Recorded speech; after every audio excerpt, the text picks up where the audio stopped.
Quand Faustine Bollaert envisage-t-elle de quitter la présentation de Ça commence aujourd'hui? L'animatrice, qui a déjà réfléchi à la question, a fait une révélation sur son avenir dans l'émission. Depuis 7 ans, Faustine Bollaert fait le bonheur des téléspectateurs de France 2 dans Ça commence aujourd'hui.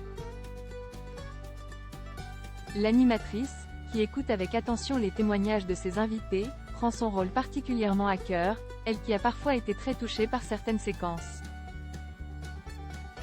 Interrogée sur la scène qui l'a le plus marquée depuis son arrivée dans l'émission, Faustine Bollaert cesse de remémorer un témoignage qu'elle n'est pas près d'oublier. Celui de Clémence, en première saison, victime de violences conjugales, a été un moment charnière, pour moi et pour l'émission. Elle s'exclame soudain, sur le plateau, « Nous sommes des guerrières ». Il y a eu un silence religieux après son cri de révolte, cesse-t-elle remémorer dans Télé 7 jours, rappelant néanmoins qu'il n'y avait pas de témoignage plus important qu'autre.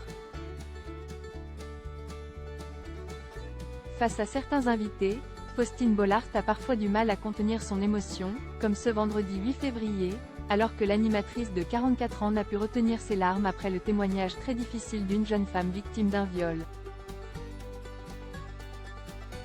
Ça commence aujourd'hui, Faustine Bollaert bientôt sur le départ? Très impliquée, la présentatrice semble s'épanouir plus que jamais dans son rôle. Mais combien de temps se voit-elle encore rester dans l'émission? J'aime l'idée des 10 ans. J'aimerais arriver jusque-là. Au-delà, je ne sais pas. À un moment donné, il faudra que je me pose la question de savoir si je suis encore la bonne personne pour présenter cette émission. Si le public aura envie d'un regard neuf, a-t-elle confié à Télé 7 jours, dans le numéro paru ce lundi 18 mars. Puis de conclure, ce que je sais, ce que je vois, c'est ce que Ça commence aujourd'hui est, sinon une émission culte, au minimum une émission qui est un marqueur de son époque.